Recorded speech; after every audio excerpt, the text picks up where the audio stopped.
নমস্কাৰ NB music ষ্টুডিঅ'ৰ নিবেদন NB music পডকাষ্টৰ অন্য এক এপিছডলৈ আপোনালোক সকলোকে স্বাগতম জনাইছোঁ। আজি আমাৰ মাজত উপস্থিত আছে এনে এজন ব্যক্তি যাৰ চিন্তাধাৰা ব্যতিক্ৰম আৰু তেখেত এনেকুৱা এজন সাহিত্যিক হিচাপে আমি আজি আপোনালোকক চিনাকি কৰি দিব বিচাৰিছোঁ। তেখেতৰ চিন্তাধাৰা, তেখেতৰ যি লিখন শৈলী, সি এক অসমীয়া ভাষাটোক বিশ্ব দৰবাৰত প্ৰতিষ্ঠা কৰিবৰ বাবে এক অন্য মাত্ৰা প্ৰদান কৰিছে। আজি আমাৰ মাজত উপস্থিত আছে শ্ৰদ্ধাৰ সুনীল কুমাৰ শইকীয়া ছাৰ। ছাৰ নমস্কাৰ।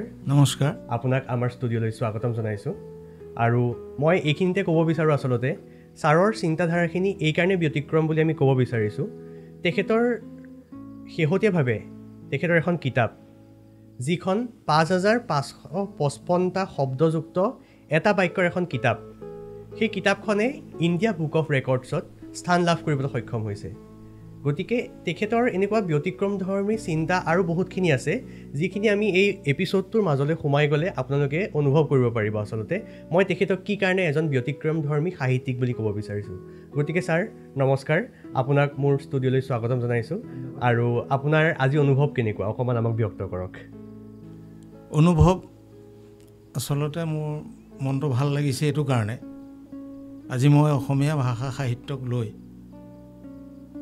যিদৰে নিকিন প্ৰচেষ্টা চলাই আছোঁ ভাষা সাহিত্যক বিশ্ব দৰবাৰলৈ নিবলৈ, সেই প্ৰচেষ্টাৰ মাজতে আজি এই ষ্টুডিঅ'লৈ মোক মাতি আনি এটা নতুন গতি, নতুন মাত্ৰা দিয়া যেন পাইছোঁ। ই মোৰ কাৰণে এক উৎসাহ হ'ব, অনাগত দিনবিলাকৰ কাৰণে প্ৰেৰণা হ'ব। হয়, আৰু আচলতে মই আপোনাৰ বিষয়ে আগতেও গম পাইছিলোঁ যে আপুনি কি ধৰণে চিন্তা কৰে, কেনেধৰণে আপুনি লিখাবোৰ আগবঢ়াই নিয়ে। এতিয়া আপোনাৰ বিষয়ে গম পাইছোঁ যে আপুনি 2টা শব্দৰে কিছুমান কবিতা লিখে, 3টা শব্দৰে কবিতা লিখে। এই শব্দবোৰ আপোনাৰ মনত কি ধৰণে আহে, আচলতে সেই চিন্তাবোৰ আপোনাৰ মনত কেনেকৈ আহে? মানে এই ধাৰাটো আপোনাৰ হঠাৎ আৰম্ভ হোৱা নে এই চিন্তাধাৰাবোৰ আপোনাৰ আগৰ পৰা আছিলে মনত? কথাটো ক'বলৈ গ'লে অকণমান দীঘলীয়া হয়। হয়, যে কিবা কিবি লিখিবলৈ প্ৰথমে মন গৈছিল, কিন্তু কি লিখিম, সেই লিখা কথাটো লৈ পেলাই মই ল'ৰা ছোৱালীৰ কাৰণে কিবা লেখা বিষয়বস্তু হিচাপে লৈ লিখিবলৈ আৰম্ভ কৰিলোঁ। তাৰপিছত লিখি থাকোঁতে মনত ভাৱ আহিল যে অগণন লোকে লিখে, অসমীয়া ভাষাত লিখে, ইংৰাজী ভাষাত লিখে, হিন্দী ভাষাত লিখে, বহুতে লিখে। কিন্তু মই ভাবিলোঁ সেই লিখাৰ মাজতে মই যদি অকণমান মোৰ লিখাৰ ধৰণটো, কৌশলটো ব্যতিক্ৰম কৰোঁ, তেতিয়া কি হ'ব পাৰে। মনতে ভাবি পেলাই প্ৰথম চিন্তা কৰিলোঁ যে মই এটা বাক্য বনাওঁ। সেই বাক্যটো সৰ্বসাধাৰণতে অকণমান দীঘলীয়া হওক। এনেই সৰ্বসাধাৰণতে এটা বাক্য চুটি, যেনে ধৰক মই নগৰলৈ গৈছিলোঁ, আমি 2 নগৰৰ পৰা ঘূৰি 3 বজাত পালোহি, তেনেকুৱা কেইটামান শব্দৰ ভিতৰত মই ভাবিলোঁ যে এটা ব্যতিক্ৰমী বাক্য বনাওঁ, যিটো বাক্য অকণমান দীঘল হওক, ৰাইজে চকু দিব। তেনেকৈ সৰু সুৰাকৈ বাক্য বনাই থাকোঁতেই মই এটা বাক্য বনালোঁ। সেই বাক্যটোত 868টা শব্দ হ'ল। বাক্যটোৰ এটা গল্প ৰূপত আছিল। গল্পটোৰ নাম হ'ল ইজনতকৈ সিজন চৰা। আজিৰ পৰা ভালে কেইদিনৰ আগতেই দৈনিক অগ্ৰদূতৰ অকণি অগ্ৰদূত বুলি শিশু শিতান এটা ওলায়, তাত সেই গল্পটো প্ৰকাশ পালে। সেই গল্পটো প্ৰকাশ পোৱাৰ পিছত মানুহৰ মন, উৎসাহ, ৰাতিপুৱা আকাশৰ ওপৰলৈ উঠি অহা বেলিটোৰ দৰে আগবাঢ়ি যায়। মোৰ মনটো আগবাঢ়ি গ'ল। ঠিক তেনেতে 2011 চনৰ কথা, মোৰ এজন বন্ধু ডাক্তৰ বিকাশ শৰ্মা, তেখেতৰ লগত মোৰ বন্ধুত্ব গঢ়ি উঠিছিল। যোৰহাটৰ JB ৰোডত তেখেতৰ চেম্বাৰ। মই চেম্বাৰলৈ আহোঁ, ৰোগী নাথাকিলে আমি দুইজনে কথা বতৰা হওঁ। তেনেকৈ চিনাকি সূত্ৰে আমাৰ বন্ধুত্বটো গাঢ় হ'ল। এদিনাখন ইংৰাজী নৱবৰ্ষ 11 চনৰ জানুৱাৰী মাহত তেখেতে মোক এখন ডায়েৰী দিলে, উপহাৰ দিলে। আৰু মই ডায়েৰীখন লৈ মোৰ পূৰ্বৰ আহি থকা চিন্তাবিলাকৰ ভিত্তিত তেখেতক বহলাই নকৈ মই চমুকৈ ক'লোঁ যে আপুনি মোক যিখন ডায়েৰী দিলে, মই তাতে আপোনাক আৰু এটা বস্তু দিম। বোলে কি বস্তু? বোলে এতিয়া নকওঁ, আপোনাক বস্তুটো দিমহে, দেখিব নহয়। তাৰপিছত গৈ মই চিন্তা কৰি পেলাই সেই ডায়েৰীখনতে এটা বাক্য লিখিলোঁ। বাক্য লিখোঁতে এটা গল্প হ'ল। সেই গল্পটোত শব্দৰ সংখ্যা হ'ল 5555টা। হাতে লিখা অৱস্থাত আনি পুনৰ তেখেতক ডায়েৰীখন দিলোঁ। তেখেতে ডায়েৰীখন চাই একো নপঢ়াকৈ প্ৰথম চাই গোটেই কথাটো বুজি মোৰ মুখলৈ মানে তন্ময় হৈ পেলাই চালে। অদ্ভুত এটা চাৱনি দিলে, দি পেলাই ক'লে বাৰু ঠিক আছে, মোক দিলে ভালেই কৰিলে, ধন্যবাদ থাকিল, এইটো আমি এটা কাম কৰিম। লাহে লাহে আমি সেইটো প্ৰেছলৈ লৈ গ'লোঁ। আপোনাৰ মহাত্মা গান্ধী পথ যোৰহাটৰ যিটো মক্তব স্কুলৰ সন্মুখত ইউনিকা প্ৰকাশন আছে, ইউনিকাত বাক্যটো দিলোঁ। তেওঁলোকে বাক্যটো ছপা কৰিলে। কৰাৰ পিছতে ডাক্তৰ বিকাশ শৰ্মাৰ সহযোগত আমি সেই বাক্যটো ডক্টৰ নগেন শইকীয়া ছাৰক দিলোঁ চাবলৈ। তেখেতে চাই চিতি মান্যতা প্ৰদান কৰিলে। তাৰপিছত সেই সময়ত যোৰহাট জিলা সাহিত্য সভাৰ সভাপতি আছিল গীতিকাৰ নগেন বৰা। তেখেতেও বাক্যটোৰ ওপৰত চকু ফুৰালে। বাক্যটোৰ ওপৰত চকু ফুৰাই শেষৰ ফালে তেখেতৰ মানে কাব্যিক গীতিধৰ্মী ভাষাৰে বাক্যটো সামৰণি মাৰিলে, মাৰি আমাক শুভেচ্ছা দিলে। আৰু তাৰ লগে লগে এটা বাক্যত সম্পূৰ্ণ কিতাপৰ ওপৰত প্ৰকাশ কৰিবৰ সময় হ'ল। প্ৰকাশ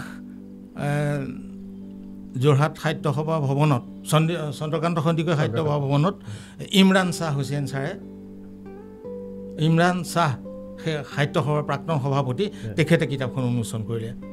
উন্মোচন কৰাৰ পিছত ডাক্তৰ বিকাশ শৰ্মাই নিজা প্ৰচেষ্টা লৈ সেই কিতাপখন ইণ্ডিয়া বুক অফ ৰেকৰ্ডছৰ টেবুলৰ ওপৰত পেলাই ইণ্ডিয়া বুক অফ ৰেকৰ্ডছটো আনি ভাৰতৰ ভিতৰত সবাতোকৈ দীঘল বাক্য হিচাপে পৰিগণিত কৰালে। আৰু ই আজিও বৰ্তমানলৈকে ভাৰতৰ ভিতৰত দীঘল বাক্য হৈ আছে বুলি প্ৰমাণ পাইছোঁ। কেলে আমি ইয়াৰ পিছত আৰু কোনো এটা বাক্য ইয়াতকৈ দীঘল হৈছে বুলি আমি গম পোৱা নাই। বোধহয় ষ্টুডিঅ' মজিয়াৰ পৰা আপোনালোকেও এইবিলাকত প্ৰচাৰ মাধ্যমত জড়িত এতিয়া আপোনালোকৰ চাগে গম পালেহেঁতেন হোৱা হ'লে, কিন্তু এতিয়ালৈকে হোৱা নাই। তেনেকুৱাবিলাক চিন্তাৰে মই এই ব্যতিক্ৰমী ধৰণে লিখা মেলা আৰম্ভ কৰিলোঁ। কিন্তু মোৰ লিখাবিলাক সৰ্বসাধাৰণতে শিশুৰ উপযোগী হয়। সেই বাক্যটো হোৱাৰ পিছত আকৌ ভাবিলোঁ যে ইয়াৰ পিছত আকৌ মই নতুন কিবা চিন্তা কৰিব পাৰোঁ নেকি। তাৰপিছত মই ভাবিলোঁ মই এইবাৰ শব্দৰ খেলত লাগোচোন। সেই শব্দ খেলত লাগো বুলি ক'লত ভাবি 3-3টা আখৰ লৈ পেলাই শব্দ কৰি কৰি কিছুমান গল্প কৰিলোঁ। তেনেকুৱা প্ৰথম গল্প কৰিলোঁ 33টা গল্প। 33টা গল্পক 3টা আখৰে গল্পটো আৰম্ভণিৰ পৰা শেষলৈকে প্ৰত্যেকটো শব্দ 3টা আখৰৰ। সেই 33টা গল্প কৰি আমাৰ দেউতাৰ নাম আকৌ আছিল পোৱাল শইকীয়া। দেউতাৰ নামেৰেই কিতাপখনৰ নামটো থলোঁ পোৱাল মণিৰ ৰেঙনি। আৰু তেখেতৰ স্মৃতিত দেউতাৰ নামত, প্ৰয়াত দেউতাৰ নামত সেইখন উৎসৰ্গা কৰা হ'ল। আৰু সেই 33টা গল্পৰ সেই ব্যতিক্ৰমী গল্প পুথিখন বিকাশ শৰ্মা ছাৰ আমি কেইবাজনৰ লগ লাগি ইতিমধ্যে ৰেকৰ্ডৰ কাৰণে লাগি আছোঁ, কিন্তু আমি কামত আগবাঢ়িব পৰা নাই যদিও আমাৰ কিন্তু চেষ্টা আমি এৰি দিয়া নাই। তাৰ ঠিক একে সময়তে আৰু এখন কবিতা পুথি কৰিলোঁ। সেই কবিতা পুথিখনৰ নামটো হ'ল তামোল গছৰ ঢকুৱা অকণি জোনাকী পৰুৱা। তামোল গছৰ ঢকুৱা অকণি জোনাকী পৰুৱা। প্ৰত্যেকটো শব্দ 3টা আখৰ, 3টা আখৰৰ এটা শব্দ। গতিকে সেই কবিতা পুথিখনত 111টা সৰু সৰু পদ্য, 4-সৰীয়া পদ্য সংযুক্ত কৰা হ'ল। 4-সৰীয়া 111টা কবিতাৰ, সৰু সৰু কবিতাৰ সেই পদ্য পুথিখনো 3টা আখৰ। আৰু সেই পদ্য পুথিখন আকৌ প্ৰকাশ কৰি উলিয়ালে আমাৰ যোৰহাটৰ এজন বিশিষ্ট হোমিঅ'পেথিক চিকিৎসক ডাক্তৰ ঘনশ্যামল বৰা ছাৰে। তেখেত যোৰহাট হোমিঅ'পেথিক কলেজৰ অধুনালুপ্ত যে যোৰহাট হোমিঅ'পেথিক কলেজ আছে, তেখেতৰ তাৰ অধ্যাপক আছিল। তেখেতে সেইখন প্ৰকাশ কৰি উলিয়ালে। আৰু তাৰপিছতে আমি সেই ব্যতিক্ৰমী চিন্তাৰ ধাৰা আগত ৰাখি আকৌ এখন গল্প পুথি কৰিলোঁ। সেই গল্প পুথিখনত 101টা গল্প, দিছৈ পাৰৰ এটোপোলা গল্প। তাত 101টা গল্প 101টা বাক্যত, মানে 101টা বাক্যত 101টা গল্প। আমাৰ উদ্দেশ্যটো কি হ'ল, আমি ভাবিছোঁ যে 101টা বা ততোধিক 150-200 গল্প সংকলিত এখন কিতাপ থাকিব পাৰে, আছে, নথকা নহয়। কিন্তু মোৰ বিশ্বাস, আমাৰ বিশ্বাস যে এটা বাক্যত 101টা গল্প থকা গল্প সংকলন আৰু দ্বিতীয়খন অসমীয়া ভাষাতে নালাগে, ভাৰতীয় ভাষা নালাগে, পৃথিৱীৰ অন্য কোনো ভাষাত নাই। গতিকে এইবিলাক চিন্তাধাৰাৰ যদি পুথিবিলাক আমি বাহিৰলৈ লৈ যাব পাৰোঁ, বিশ্ব দৰবাৰলৈ লৈ যাব পাৰোঁ, ইতিমধ্যে ধ্ৰুপদী ভাষা স্বীকৃতি পোৱা অসমীয়া ভাষা বিশেষকৈ এইবিলাক ক্ষেত্ৰত নিশ্চয় বিশ্বৰ 1 নম্বৰ ভাষা হ'ব। এতিয়া আপোনালোকেতো ধৰক প্ৰচাৰ মাধ্যমত থাকি গম পাইছে যে পৃথিৱীত এনেকুৱা ধৰণৰ গ্ৰন্থ দ্বিতীয় এখন বোধহয় নাই পোৱা চাগে, গতিকে অসমীয়া ভাষাতে এখন প্ৰথম হ'ব। আৰু ইংৰাজী ভাষাত 3টা আখৰ লৈ পেলাই একো ৰচনা কৰিব নোৱাৰে, কাৰণ যিহেতু তাত ধৰক আপুনি কেতিয়াবা এটা বা দুটা তেনেকুৱা আখৰৰ শব্দবিলাক আছে, হয় নহয়? গতিকে 3টা লৈ পেলাই কিছুমান ক্ষেত্ৰত সমস্যা আহিব। আচলতে আমাৰ অসমীয়া ভাষাটোত শব্দৰ ভঁৰালটো বহুত ডাঙৰ। অসমীয়া ভাষা শব্দৰ ভঁৰাল মই যিটো অনুমান কৰি পাইছোঁ, বোধহয় বিশ্বত এনেকুৱা এটা ভাষা নোলাব যাৰ ইমান বেছি শব্দ আছে।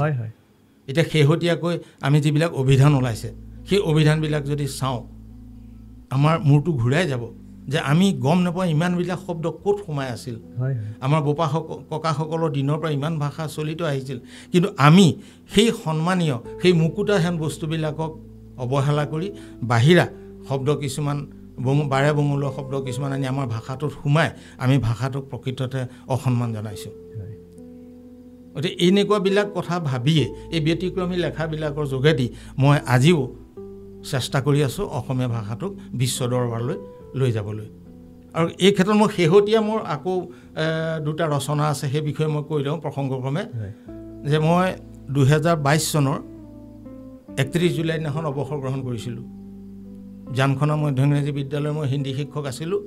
শিক্ষকতাৰ যোগেদি মই পাঠদানৰ উপৰিও শিশুসকলৰ লগত জড়িত হৈ এনেকুৱাবিলাক মই ৰচনা কৰি আছিলোঁ।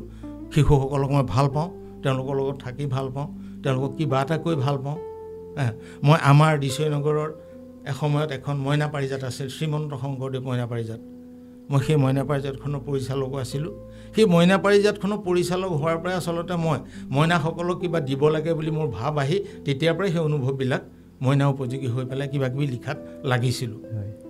তাৰপিছত 2022 চনৰ 31 জুলাইত মই অৱসৰ লোৱাৰ আগতেই ঠিক কৰোণা কালত, তাৰ আগে 19-20 কৰোণা আছিল নহয়, কৰোণা কালৰ পৰা মোৰ এটা চিন্তা আহিল যে কৰোণা কালত যেতিয়া মই ঘৰত সোমাই গ'লোঁ, লকডাউন হ'ল, তেতিয়া মোৰ মনলৈ এটা চিন্তা আহিল যে মই 2022 অৱসৰ ল'ম। অৱসৰ গ্ৰহণটো মই এটা ব্যতিক্ৰমী ধৰণে লওঁচোন। আমাৰ অসমত নালাগে, ভাৰতত নালাগে, পৃথিৱীৰ কোনো চৰকাৰী ব্যক্তিয়ে অৱসৰ নোলোৱা ধৰণে মই এটা ব্যতিক্ৰমী ধৰণে লওঁ। তাকে ভাবি মই কি কৰিলোঁ, 60 বছৰত মই যেতিয়া অৱসৰ ল'ম, মই 60টা কবিতা লিখিম। সেই কবিতাকেইটা প্ৰত্যেকটো কবিতা শিৰোনামৰ পৰা শেষলৈকে হ'ব লাগিব প্ৰত্যেকটো শব্দ 3টা আখৰ। প্ৰত্যেকটো কবিতাৰ প্ৰতিটো শব্দ হ'ব লাগিব 3টা আখৰ। আৰু মোৰ নামটো সুনীল কুমাৰ শইকীয়া, গতিকে মই মোৰ নামটো সেই কবিতা পুথিখনত শইকীয়াটো আঁতৰে সুনীল কুমাৰ ৰাখিছোঁ, কাৰণ তাতো 3টা আখৰ। গতিকে আৰু তাৰ মই যিখন মানে প্ৰথমতে লিখা অৱতৰণিকা, কিতাপখনৰ অৱতৰণিকাটো, সেই তাতো গোটেই অৱতৰণিকাখন মই 3টা আখৰে শেষ কৰিছোঁ।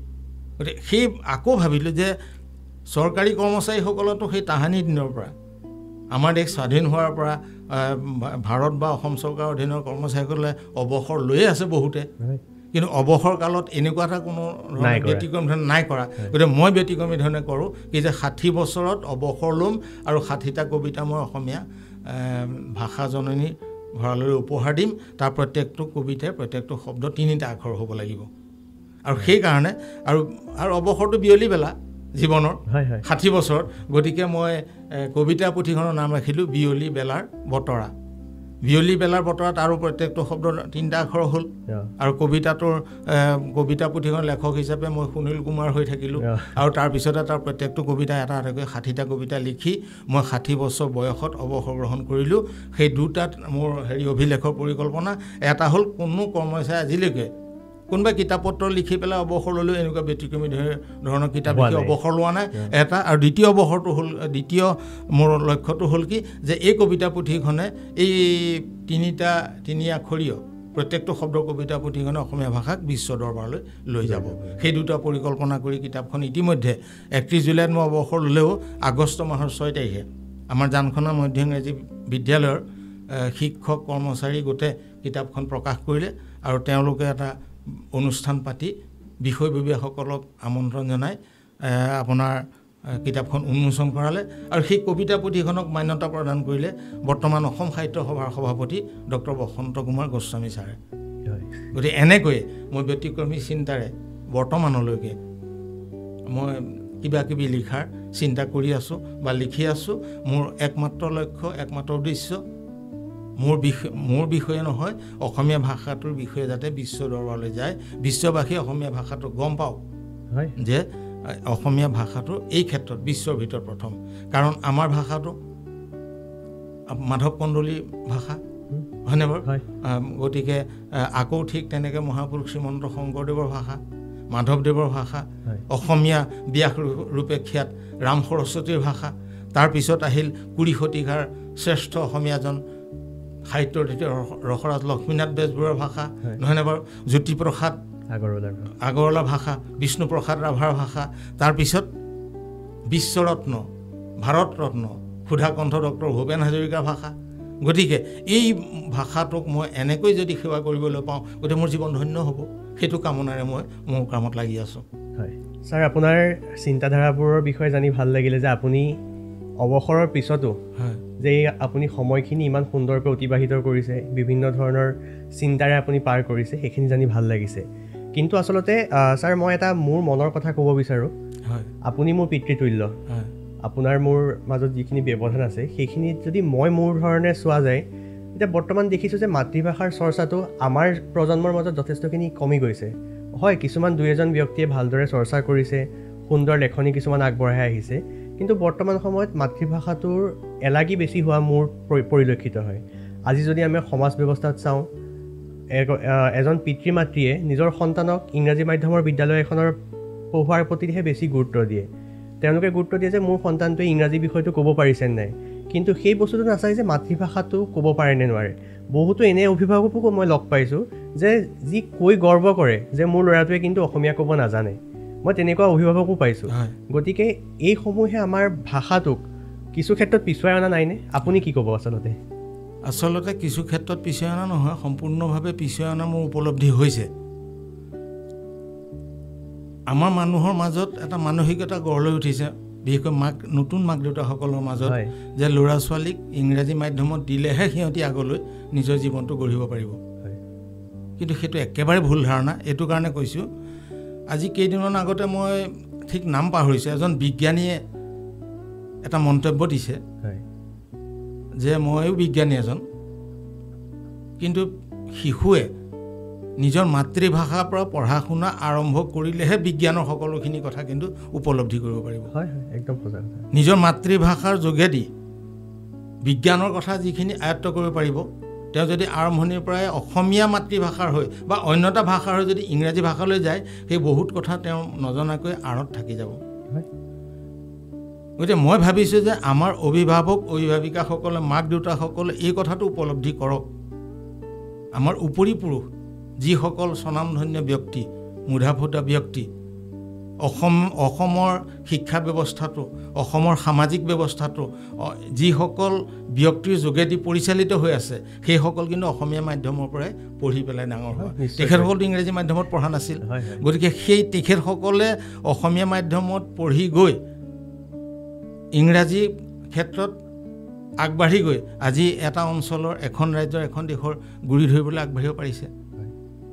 আমিতো সকলোৱে জানে, আপোনালোকেও জানে, ডক্টৰ ভূপেন হাজৰিকাই নিজৰ গাঁৱৰ চুকৰ পাঠশালাখনৰ পৰাই পঢ়ি গৈছিল, নহয় জানো? গতিকে ডক্টৰ ভূপেন হাজৰিকাৰ গান দেখোন আজি ইংৰাজী ভাষালৈ অনুদিত হৈছে। ডক্টৰ ভূপেন হাজৰিকাই ইংৰাজী ভাষাত গান গাব পাৰিছে। পল ৰবচনৰ দৰে নিশ্চিন্ত বিশ্ববিখ্যাত আন্তৰ্জাতিক খ্যাতিসম্পন্ন শিল্পীৰ লগত ডক্টৰ ভূপেন হাজৰিকাৰ কথোপকথন হৈছে। গতিকে ভূপেন হাজৰিকা আৰম্ভণিতে ইংৰাজী মাধ্যমত পঢ়াৰ কাৰণে পাৰিলে নেকি, নে অসমীয়া মাধ্যমত পঢ়াৰ কাৰণে নোৱাৰিলে নেকি? আগবাঢ়ি যোৱাৰ ক্ষেত্ৰত মানে মাধ্যমটো কোনো এটা প্ৰতিবন্ধকতা কেতিয়াও হ'ব নোৱাৰে, বাধক হ'ব নোৱাৰে। সেইটো ছাত্ৰজনৰ বা ছাত্ৰীগৰাকী নিজৰ দক্ষতাৰ ওপৰত নিৰ্ভৰ কৰিব। আৰু এইটো কওঁ মই যে এনেকুৱা নহয় যে ইংৰাজী মাধ্যমত পঢ়িলে বুলিয়ে সি পিছপৰা হয়। আজি কোনোবা এজনে ইংৰাজী মাধ্যমত পঢ়িও যদি নিজৰ মাতৃভাষাটোক তাৰ সমসাময়িকভাৱে আগবঢ়াই লৈ যাব কৈছে, সেইটো বৰ ভাল কথা। কিন্তু এনেকুৱা হ'ব নালাগে যে মই ইংৰাজী মাধ্যমত পঢ়িলোঁ কাৰণে মই মোৰ মাতৃভাষাটোক এলাগী কৰিম। বিশেষকৈ আপুনি যি ধৰণে ক'লে যে আমাৰ যিটো অসমীয়া ভাষাৰ ধাৰা শংকৰদেৱৰ পৰা আৰম্ভ কৰি ৰাম সৰস্বতীৰ কথা ক'লে, জোনাকী যুগৰ যি ত্ৰিমূৰ্তি আছিলে, তেওঁলোকে ইমান সুন্দৰভাৱে আমাৰ অসমীয়া ভাষাৰ প্ৰতি অৱদান কিছুমান আগবঢ়াই থৈ গৈছে। সেইখিনিক যদি আমি এলাগী কৰি পেলাই আজি পাশ্চাত্যৰ পিছত দৌৰিবলৈ হয়, সেইটোতো কোনো ক্ষেত্ৰত আমি গ্ৰহণযোগ্য নহয়। কিয়নো তেওঁলোকেতো নিজৰ বস্তুটো কেতিয়াও এৰা নাই। আজি যদি আমি ইংৰাজসকলক চাওঁ, তেওঁলোকেতো নিজৰ বস্তুটো এৰা নাই। আজি আমাৰ সংস্কৃত ভাষা, সংস্কৃতক আজি জাৰ্মানীত তেওঁলোকে মানে স্থান দিছে, সংস্কৃত ভাষাৰ প্ৰাধান্যতা দিছে, যোগ শিক্ষাক প্ৰাধান্যতা দিছে। কিন্তু আমি কি কৰিছোঁ? যোগ বাদ দিলোঁ, সংস্কৃত ভাষা অধ্যয়ন বাদ দিলোঁ। আমি কি কৰিছোঁ? তেওঁলোকৰ বস্তুখিনি আমি আঁকোৱালি লৈছোঁ। গতিকে ভুলখিনি মোৰ মতে আমাৰ মাজতহে আছে। আমাৰ মাজতে আছে, হয় হয় হয়। আমাৰ সেই ধাৰণাটো যে আমি ইংৰাজী পঢ়িম, আমাৰ ল'ৰাক পঢ়ুৱাম, সিহঁতি ডাঙৰ মানুহ হ'ব, পঢ়ি শুনিব পাৰিব, সেই ধাৰণাটোৱে আমাক নিজৰ ভাষাটোৰ প্ৰতি অৱহেলা আনি দিছে। আৰু দুখৰ বিষয় মই নিজে পাইছোঁ, ইংৰাজী মাধ্যমত পঢ়ি অহা একোটা ল'ৰা বা একোজনী ছোৱালীয়ে কেতিয়াবা কিছুমান অসমীয়া শব্দৰ ক্ষেত্ৰত ভুলকৈ লিখি মোৰ কাষ চাপিছে, বা তেওঁলোকৰ ভুল শব্দবিলাক দেখি আমাৰ বেয়া লাগিছে। কিন্তু সেই ল'ৰা ছোৱালী মাক দেউতাকে এদিন চুবুৰীয়াৰ ওচৰত গৌৰৱ কৰিছিল যে আমাৰ ল'ৰাই অসমীয়াত কথা ক'ব নাজানে, অসমীয়া বাতৰি কাকত এখন তেওঁলোকে নিকিনে কাৰণ ল'ৰাই পঢ়িব নোৱাৰে। কিন্তু অসমীয়া মাধ্যমত পঢ়ি তোমালোকে অসমৰ পৰা লৈ ইংৰাজী বাতৰি কাকত এখন ল'ৰা ছোৱালীক পঢ়িবলৈ দিয়া, অসমীয়াখন থাকিবই, ইংৰাজী কাকত এখন তোমালোকে পঢ়িবলৈ দিয়া। তোমালোকে সেইটো ক্ষেত্ৰত অসমীয়া ভাষাৰ লগত ইংৰাজী ভাষাটো তেওঁলোকক সমানে আগবঢ়াই লৈ যোৱা, নহয় জানো বাৰু? গতিকে আমাৰ কথা হ'ল কি, অভিভাৱক অভিভাৱিকা ছাত্ৰ ছাত্ৰীৰ ওপৰত তেওঁলোকৰ ইচ্ছা, আকাংক্ষা, পাৰদৰ্শিতা, সেইবিলাকৰ ওপৰত মাতৃভাষাৰ প্ৰতি থকা সন্মান, সেই সকলোবিলাক একগোট হ'লে মাতৃভাষা অসমীয়া মাধ্যমত পঢ়ি তেওঁলোক বাহিৰলৈ ওলাই যোৱাত কোনো বাধকতা আহিব নোৱাৰে। উদাহৰণস্বৰূপে মই আমাৰ সেই মুধা ফুটা ব্যক্তিসকলৰ কথা ক'লোৱে দেখোন, ভূপেন হাজৰিকাৰ কথা ক'লোঁ। আমি ডক্টৰ ভৱেন্দ্ৰনাথ শইকীয়া ডাঙৰীয়ালৈকে চাওঁচোন, নহয় জানো বাৰু? আকৌ আমাৰ হোমেন বৰগোহাঁই ডাঙৰীয়া, আকৌ বিখ্যাত এজন অসমীয়া, প্ৰত্যেক ক্ষেত্ৰতে প্ৰতি শব্দ শব্দ অসমীয়া, সাজে পাৰা অসমীয়া বুজাই থকা দেৱেন দত্ত ছাৰৰ কথাই কওঁ। কি দেৱেন দত্ত ছাৰে ইংৰাজী নাজানে নেকি? তেখেতে এজন ইংৰাজৰ লগত কথা পাতকচোন, গতিকে কোনজন ইংৰাজ কোনজন অসমীয়া চিনি পাবনে? নাপায়। কিন্তু অসমীয়াৰ ক্ষেত্ৰত এজন খাছ অসমীয়া। গতিকে তেনেকুৱাবিলাক আমাৰ ধাৰণা আহিব লাগিব। নিশ্চয়কৈ। তাৰ মাজতে সেই আমি যিখিনি বস্তু আলোচনা কৰিলোঁ অসমীয়া ভাষাৰ এলাগিতাৰ বিষয়ে, তাৰ মাজতো যে আপুনি ইমান ধুনীয়াকৈ আপোনাৰ চৰ্চা অব্যাহত ৰাখিছে, সেইটো জানি ভাল লাগিছে ছাৰ। আৰু আমি অলপ আগতে আপোনাৰ যিখিনি কিতাপৰ বিষয়ে আমি আলোচনা কৰিছিলোঁ, যিহেতু আপুনি সেই কিতাপকেইখন আপোনাৰ লগত আনিছে, অকণমান আমাক দেখুৱাব নেকি? নিশ্চয় দেখুৱাম, নিশ্চয় দেখুৱাম। মই দেখুৱাবলৈ পালে ভালেই পাম। এইটো কাৰণে কেলৈ মাতৃভাষা, অসমীয়া মোৰ মাতৃভাষা, আৰু এই মাতৃভাষাৰ ওপৰতে মই মোৰ নিকিন প্ৰচেষ্টাৰ মই চেষ্টা কৰি আছোঁ, সেইখিনি মই দেখুৱাবলৈ পালে ভালেই পাম, নহয় জানো বাৰু? মই প্ৰথমতে দেখুৱাইছোঁ এইখন দিছৈ পাৰৰ মেল। দিছৈ পাৰৰ মেল, ইয়াত আছে 5555টা শব্দ, এটা বাক্য। গতিকে 5555টা শব্দযুক্ত এই বাক্যটো এখন পুথি হিচাপে প্ৰকাশ কৰা হ'ল। মই ইতিমধ্যে উল্লেখ কৰিছোঁ এই কথাটো।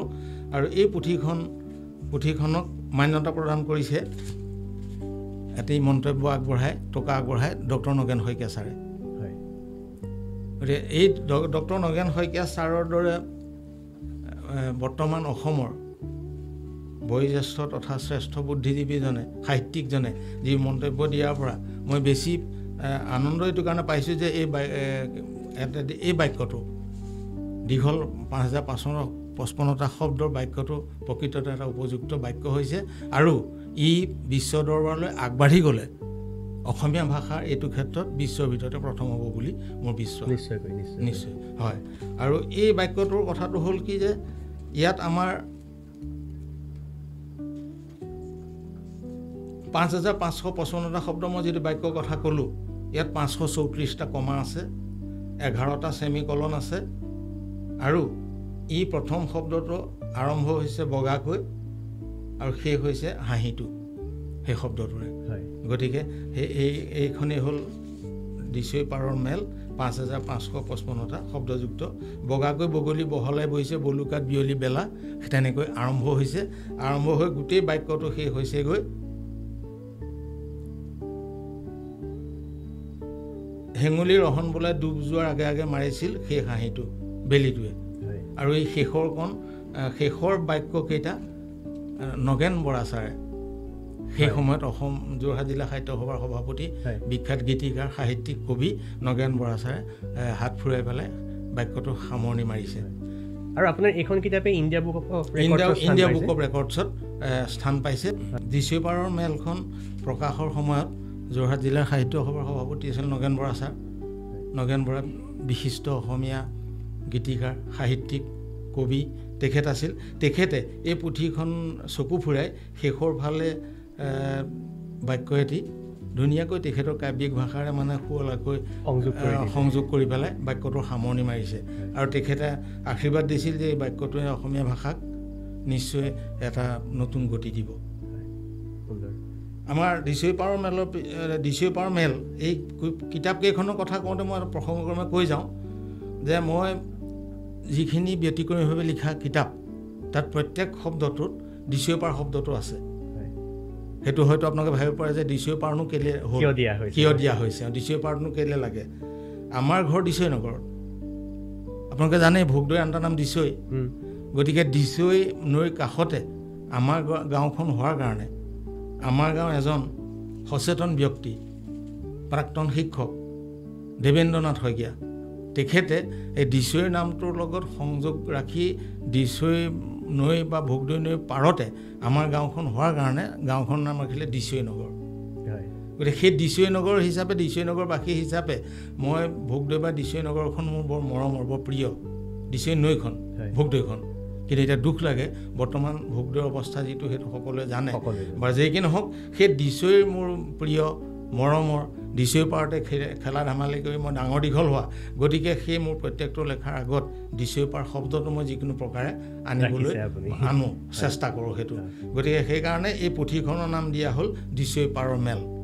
আৰু দিছৈ পাৰৰ বালিতে ল'ৰা ছোৱালী কিছুমানে জ্ঞানশ্ৰী বাইদেউ নামৰ এগৰাকী বাইদেউৰ ওচৰত মইনা পাৰিজাতৰ আগত বহি আলোচনা কথা বতৰা সুধিছে। তেতিয়া জ্ঞানেশ্ৰী বাইদেৱে বাক্যটো আৰম্ভ কৰিছে। বাক্যটোৰ যোগেদি অসমৰ থলুৱা বা অসমৰ ব্যক্তিসকল সাহিত্য সভাৰ কথা, অসমৰ চৰাই চিৰিকটিৰ কথা ইত্যাদিখিনি গোটেই কথাখিনি প্ৰথমৰ পৰা আৰম্ভ কৰি এটা বাক্যতে কৈ পেলাই শেষ কৰি পেলাই মেলখন সামৰিছে। গতিকে এই সেইকাৰণে পুথিখনৰ নাম দিয়া হ'ল দিছৈ পাৰৰ মেল।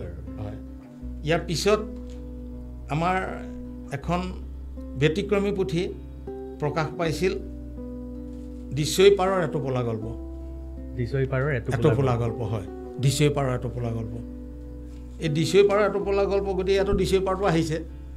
হয়, আৰু ইয়াত এই পুথিখনত 101টা গল্প আছে। গতিকে 101টা গল্পই আছে, এটোপোলাই হ'ল আৰু নহয় এটোপোলা দিয়া হৈছে নামটো। আৰু ইয়াৰ এটোপোলা গল্পটোৰ ব্যতিক্ৰমী ধাৰাটো হ'ল কি 101টা গল্প, প্ৰত্যেকটো গল্প এটা এটা বাক্য, মানে 101টা গল্প, প্ৰতিটো গল্পই এটা বাক্য। অৰ্থাৎ 101টা বাক্যত 101টা গল্প। হয়, আৰু দিছৈ পাৰৰ এটোপোলা গল্প এই গল্প পুথিখন প্ৰকৃততে এটা বাক্যত এটা গল্প লিখিলে সেই গল্পটোৰ গল্পৰ যিটো ধৰ্ম সেইটো অটুট আছেনে নাই বা এই প্ৰকৃতৰ গল্প হৈছে নাই সেই কথাখিনি আমি মান্যতা প্ৰদান কৰিবৰ কাৰণে কাষ চাপিছিলোঁ ইমৰান শ্বাহ ছাৰৰ, অসমৰ প্ৰাক্তন সভাপতি আৰু সাহিত্যিক বুদ্ধিজীৱী ইমৰান শ্বাহ ছাৰ। তেখেতে এটা মন্তব্য দিছে পুথিখনৰ ওপৰত। তাৰপিছত আপোনালোকৰ মনত আছে, সকলোৱে চিনি পায়, আমাৰ যোৰহাটৰ গৌৰৱ কেশদা মহন্ত বাইদেউ।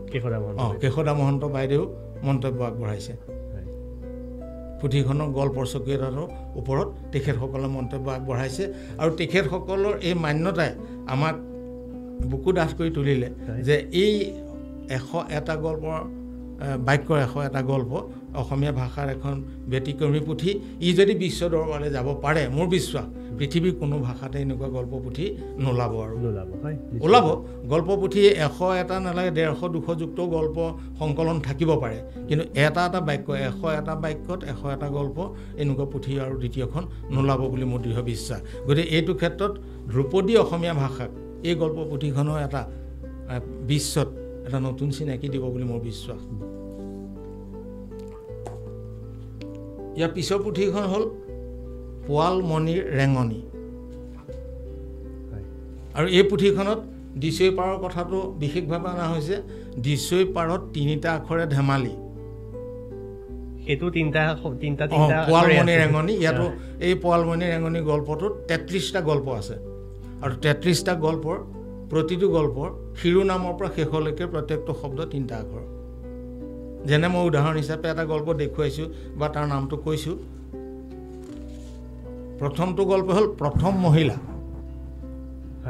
গতিকে শিৰোনামটো হ'ল প্ৰথম মহিলা 3টা আখৰ আৰু সেই প্ৰথম মহিলাৰ ধৰক যে সিহঁত 3টা ল'ৰাই কুইজ খেলিছে অমল কানাই বিতুল তিনিও আজিৰ ওপৰত ঘৰত সোমাই এনেকৈ পাঠৰ লগত সম্বন্ধ থকাকৈ কোনোবা কামত জড়িত হ'বই অযথা সময় কটাই নিদিয়ে প্ৰতিটোৱে 3টা বাক্য বহু বাক্য এটা বাক্য নহয় বহু বাক্য কিন্তু প্ৰত্যেকটোৱে 3টা আখৰ গতিকে তেনেকৈ ইয়াত 33টা গল্প সংযোগ কৰা হৈছে আৰু গল্প পুথিখনৰ নাম ৰখা হৈছে পোৱালমণিৰ ৰেঙনি পোৱালমণিৰ ৰেঙনি নামৰ অৰ্থটো হ'ল পোৱাল মোৰ দেউতাৰ নাম আছিলে পোৱাল শইকীয়া গতিকে পোৱাল শব্দটো 3টা আখৰ গতিকে দেউতাৰ নামত পুথিখন উৎসৰ্গা কৰিম বুলিয়ে তেখেতৰ নামটো লগাই পোৱালমণি ৰেঙনি পুথিখনৰ নাম কৰা হ'ল আৰু এই পুথিখনৰ গল্পসমূহ যে প্ৰকৃততে 3টা আখৰৰ সৈতে ধৰক কোনোবাটো অসমীয়া যুক্ত আখৰ আছে যেনে ধৰক অনন্ত নৈতান্ত আহিল কিন্তু অনন্ত আহিলেও ধৰক ব্যাকৰণ ভিত্তিত নৈতান্ত এটা আখৰে এটা বুলি ধৰায় আৰু সেইবিলাক কথা ইয়াত সেইবোৰ কথা উল্লেখ কৰি পেলাই এই পুথিখনক মান্যতা প্ৰদান কৰিছে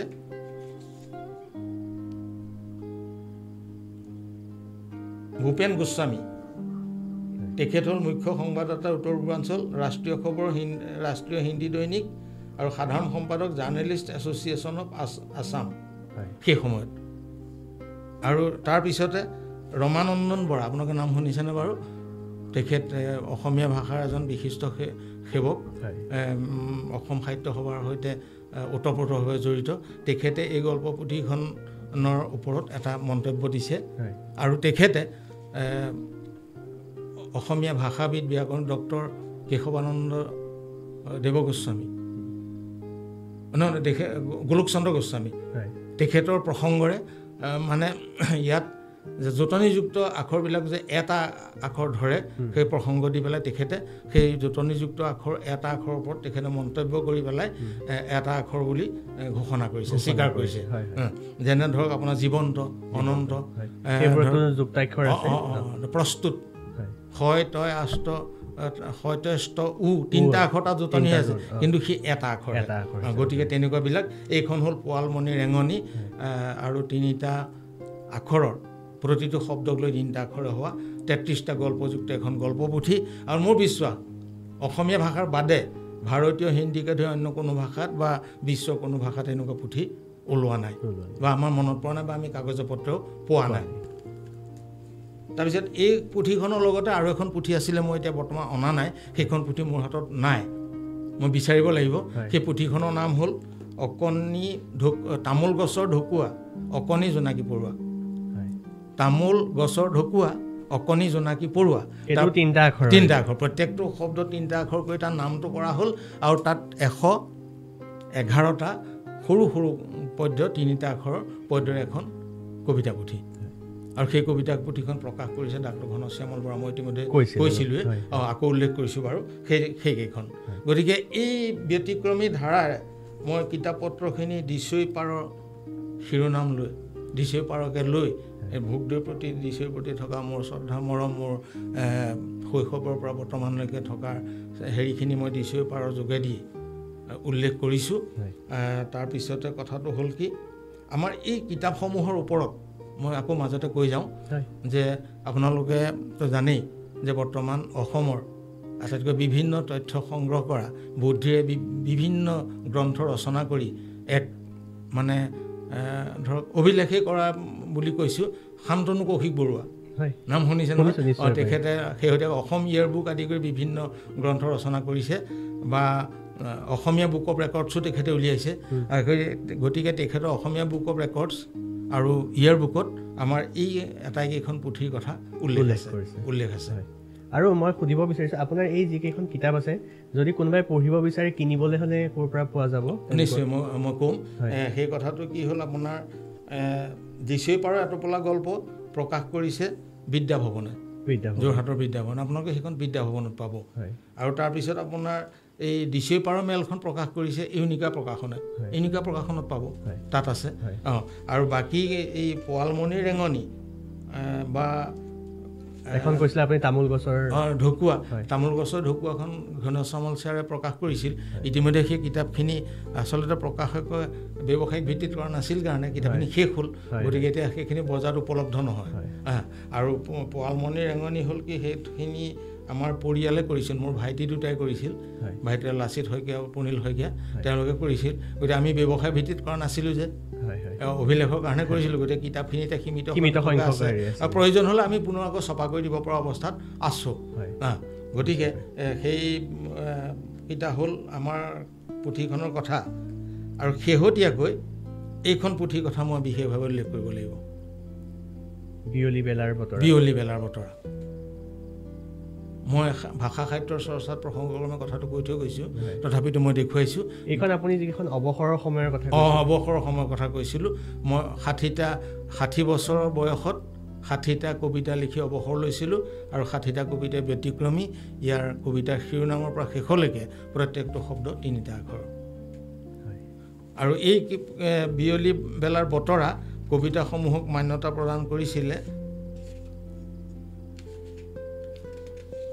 ডক্টৰ বসন্ত কুমাৰ গোস্বামী ছাৰে, বৰ্তমান অসম সাহিত্য সভাৰ সভাপতি। হয়, তেখেতে কিতাপ পুথিখন চাই চিতি বৰ আগ্ৰহে হেঁপাহেৰে আমাক আশীৰ্বাদ প্ৰদান কৰিছিল যে এইখনে প্ৰকৃত অভিলেখৰ যোগ্য, আৰু দ্বিতীয় এখন নাই।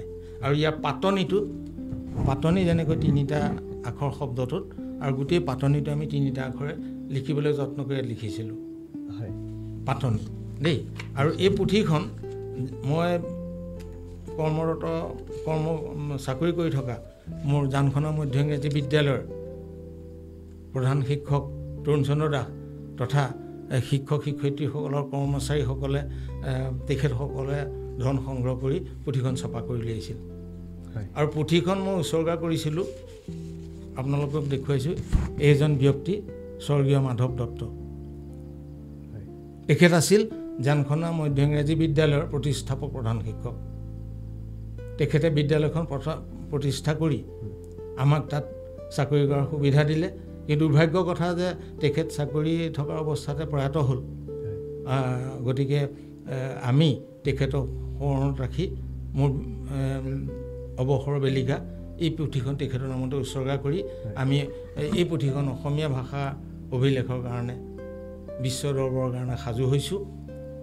আমি ভাবিছোঁ এখন উপযুক্ত মঞ্চ পালে, অসমীয়া ভাষাৰ প্ৰতি আগ্ৰহী, অসমীয়া ভাষাৰ প্ৰতি শ্ৰদ্ধা জনোৱা যদি ব্যক্তিসকলৰ এখন উপযুক্ত মঞ্চ পাম, সেই মঞ্চখনৰ যোগেদি এই পুথিখন লৈ পেলাই আমি বিশ্ব দৰবাৰলৈ নিশ্চয় যাব পাৰিম। অৱশ্যে আজি পৰ্যন্ত সেই ক্ষেত্ৰত মোৰ বন্ধু বিকাশ শৰ্মাই কিন্তু অহৰহ প্ৰচেষ্টা চলাই আছে। তেখেতৰ ব্যস্ততাৰ মাজতো, চাকৰি আৰু চেম্বাৰৰ মাজতো প্ৰচেষ্টা চলাই আছে। নিশ্চয়কৈ, বিশেষকৈ আপুনি ইমান ধুনীয়াকৈ চৰ্চা অব্যাহত ৰাখিছে। আৰু আমি এটাই কামনা কৰিম, আপুনি যিটো কথা ক'লে যে ইয়াক বিশ্ব দৰবাৰলৈ নিয়া বা বিশ্ব ৰেকৰ্ডৰ কাৰণে যায়, গতিকে সেইটো আমি নিশ্চয়কৈ কামনা কৰিম যাতে সেইটো সফল হওক আৰু অসমীয়া ভাষাটোৱে বিশ্ব দৰবাৰত আৰু সুন্দৰকৈ প্ৰতিষ্ঠা লাভ কৰক। সেইটো মই কামনা কৰি আছোঁ। আৰু এই ক্ষেত্ৰত মই আকৌ এবাৰ কওঁ দেই, মই নক'লে ভুল হ'ব, এই ক্ষেত্ৰত মোৰ বিকাশ শৰ্মাই কি কাৰণে নাজানো পৰোক্ষভাৱে কিছুমান সহায় কৰি থাকে। আকৌ এবাৰ উল্লেখ কৰিছিল, তেখেতে এখন ডায়েৰী দিছিল, ডায়েৰীখনৰ সেইটো হ'ল। আকৌ সিদিনা যোৱা 1 জুলাই 25 চনৰ 1 জুলাই তেখেতে মোক এখন ডায়েৰী দিলে, উপহাৰ দিলে। 1 জুলাইটো মোৰ উপজা দিন। উপজা দিনত মই নিচেই সৰুকৈ এখন কিতাপ উলিয়াওঁ, আজি কেইবছৰমানৰ পৰা। ধৰক উপজা দিনটো যে বছৰ হৈছে সেই বছৰ সংখ্যা কৰি সৰু সৰু কবিতাৰ এখন কিতাপ উলিয়াওঁ। শেহতীয়া কিতাপখনৰ নাম আছিল মানিকী মধুৰী। 1 জুলাইত উন্মোচন হৈ গৈছে। মানিকী মধুৰী নামত মই কিতাপখন উলিয়াইছিলোঁ। আৰু সেই কিতাপখন উলিওৱাৰ উদ্দেশ্যটো কি হ'ল, মানিকী শইকীয়া আছিল মোৰ শাহু। যোৱা জুন মাহত তেখেত প্ৰয়াত হ'ল। গতিকে সেই 1 জুলাই দিনাখন মোৰ উপজা দিনাখন শাহুৰ সোঁৱৰণতে কিতাপখন উলিয়াই নামটো মানিকী মধুৰী দিলোঁ। আৰু সেইদিনাখন সেই কিতাপখন উন্মোচন থলীলৈ বিকাশ শৰ্মা যাওঁতে মোক এখন এই ডায়েৰীখন উপহাৰ দিলে। আৰু ডায়েৰীখন উপহাৰ দি মই তেখেতক একো নক'লোঁ, মনে মনে ভাবি থ'লোঁ। আৰু তাৰপিছত সেইদিনা 2 তাৰিখৰ পৰাই মই কামত লাগিলোঁ, এটা কাম কৰিম বোলো, মনে মনে মই তেখেতক এটা বস্তু উপহাৰ দিম। এই ডায়েৰীখনত মই কেইটামান কবিতা লিখোঁ, যিটো কবিতা হ'ব প্ৰত্যেকটো শব্দত দুটা আখৰ। আৰু সেই কবিতা লিখি তাৰ নাম ৰাখিলোঁ তালি ভুলি। তালি আৰু ভুলি এইটো জুৰীয়া শব্দ, দুটা আখৰ। এয়া তালি ভুলি শব্দটোৰ অৰ্থ হ'ল কি, এই সৰু সৰু ল'ৰাক ডাঙৰবিলাকে যে কিছুমান সৰু সৰু ল'ৰাক ফুচুলাই ফাঁকি দিয়ে, সেই ফাঁকিটোক তালি ভুলি বুলি। গতিকে মই দুটা আখৰৰ কিছুমান শব্দ লৈ এনেকুৱা ধৰণৰ কবিতা লিখিলোঁ যে কবিতাখিনি ধৰক কোনো অৰ্থবহ নাই, কোনো নিৰ্দিষ্ট অৰ্থ নাই, এই সৰু ল'ৰা ছোৱালীক ফাঁকি দিয়াৰ নিচিনাকৈ মানে শব্দখিনি গোটাই মাত্ৰ কবিতা আকাৰত লিখি গ'লোঁ। সেইটো হ'ল তালি ভুলি। খালি প্ৰতিটো দুটা বৰ্ণৰ, প্ৰতিটো খালি দুটা বৰ্ণৰ শব্দ, প্ৰতিটো দুটা বৰ্ণ এটা এটা শব্দ, এইখন তালি ভুলি। আৰু এই কিতাপখনৰ বিষয়ে মই চমুকৈহে কৈ থওঁ, বহলাই নকওঁ কেলৈ, এই কিতাপখনক এতিয়ালৈকে মান্যতা প্ৰদানৰ কাৰণে কোনো বিশেষ সাহিত্যিকৰ বা বিশেষ ভাষা সাহিত্য বিশেষজ্ঞৰ ওচৰলৈ মই ছপা নাই। তেখেতসকলক দেখুৱাব লাগিব, তেখেতসকলে চাই চিতি চালি জাৰি মৌলসুখিনি বাছি দিব লাগিব, তাৰপিছতহে আকৌ আমি হেৰি কৰিব পাৰিম। গতিকে মই কথাটো থোৰতে জনাইহে থৈছোঁ। গতিকে মই এনেকৈয়ে মই ভাবিছোঁ বিকাশ শৰ্মাৰ সহযোগিতাত, তেওঁৰ মানে উদ্যোগত, আপোনালোকৰ প্ৰচেষ্টাত আজি ধৰক যিদৰে মোক এইখিনি আপোনালোকে জানিবলৈ বা ৰাইজক জনাবলৈ সুবিধা দিলে, সেই তেনেকুৱা প্ৰেৰণাত অহা দিনবিলাকতো বেলিয়ে আতে মানে কাঁচিয়ে কাটে মানে মোৰ সামৰ্থ্য থকালৈকে মই ভাবিছোঁ যি পাৰোঁ নিকিন প্ৰচেষ্টাৰে মই মোৰ অসমীয়া ভাষাৰ প্ৰতি সেৱা জনাই মই মোৰ কলম চলাই যাম। হয়, নিশ্চয়কৈ। আৰু বিশেষকৈ আমি আচলতে সৌভাগ্যৱান বুলি ক'ব লাগিব যে আপোনাৰ দৰে এজন ইমান সুন্দৰ মনৰ ব্যক্তি, ইমান ব্যতিক্ৰম চিন্তাধাৰাৰ ব্যক্তি যে আমাৰ ষ্টুডিঅ'ৰ মজিয়াত পালোঁ। গতিকে শেষত এইটোৱে কামনা কৰিম, আপুনি আপোনাৰ কলম অব্যাহত ৰাখক, এনেদৰে আপুনি কাম কৰি যাওক, ভগৱানে আপোনাক সুস্বাস্থ্য প্ৰদান কৰক, আৰু আমাৰ অসমীয়া সাহিত্যৰ ভঁৰাল আপুনি এনেদৰে চহকী কৰিব। ধন্যবাদ। আপোনালোকৰ সৌভাগ্য নহয়, মোৰ সৌভাগ্য যে মোৰ কথাখিনি আপোনালোকে আজি ধৰক যেনেকৈ কাৰোবাক জনাব খুজিছে, ৰাইজক জনাব খুজিছে, আপোনালোকে জনাৰ লগতে আপোনালোকে এটা প্ৰচেষ্টা হাতত ৰাখক, যাতে আমি মনত ভবাৰ দৰে আপোনালোকৰ যোগেদি বা একোখন অসমীয়া ভাষাপ্ৰেমী ব্যক্তিৰ যোগেদি বিশ্ব দৰবাৰলৈ যাতে আমি সমূহীয়াকৈ লৈ যাব পাৰোঁ। নিশ্চয়কৈ। আপোনালোকে ভাবক যে এইটোত সুনীল কুমাৰ শইকীয়াৰ নাম নহয়, এইটো নিশ্চয় অসমীয়া ভাষাৰ নাম, ধ্ৰুপদী অসমীয়া ভাষাৰ গৌৰৱ। আজি বিশ্বত যদি অসমীয়া ভাষাটো 1 নম্বৰ হওকচোন, প্ৰথম হওকচোন, হয় নহয় বাৰু? এতিয়া আমি ভাৰতৰ আপোনাৰ সংবিধানে স্বীকৃতি দিয়া ভাষাসমূহৰ ভিতৰত অসমীয়া ভাষা 1 নম্বৰত আছে, হয় নহয় বাৰু? আপোনাৰ টকা পইচা নোটবিলাকত, ভাষাত যি নোটবিলাকত সেই টকাটো উল্লেখ কৰি পেলাই যিবিলাক ভাষা থাকে, আমি 1 নম্বৰতে কোনটো ভাষা পাওঁ? অসমীয়া ভাষাটো পাওঁ, হয় নহয় বাৰু? গতিকে ঠিক তেনেকৈ আমাৰ কবিতাৰ ক্ষেত্ৰত, এই ব্যতিক্ৰমী লেখাবিলাকৰ ক্ষেত্ৰত বিশ্বৰ ভিতৰতে অসমীয়া ভাষাটো 1 নম্বৰ হওকচোন, মোৰ সেইটোৱে কামনা। গতিকে আমি অসমীয়া ভাষাৰ 1 নম্বৰৰ যোগেদি আজি অসমীয়া ভাষাক অসমীয়া মানুহে যিদৰে অৱহেলা কৰিছে, সেই অৱহেলাটো ভাঙিবলৈকে তাৰ বিপৰীতে আমি গৈ অসমীয়া ৰাইজক বুজাই দিওঁ যে অসমীয়া ভাষা অৱহেলা কৰিবলগীয়া ভাষা নহয়, বিশ্বৰ ভিতৰত ই এটা শ্ৰেষ্ঠ ভাষা, আৰু এই ভাষাটোৰ যোগেদিহে আমি অন্য ভাষা লৈ অসমীয়া ভাষাক সন্মান শ্ৰদ্ধা জনাইহে আমি অন্য ভাষা শিকি আৰু বিশ্বৰ প্ৰত্যেক ব্যক্তিৰ লগত আজি খোজ মিলাই উচ্চ শিক্ষালৈ আগবাঢ়ি যাব পাৰিম। ধন্যবাদ। ধন্যবাদ।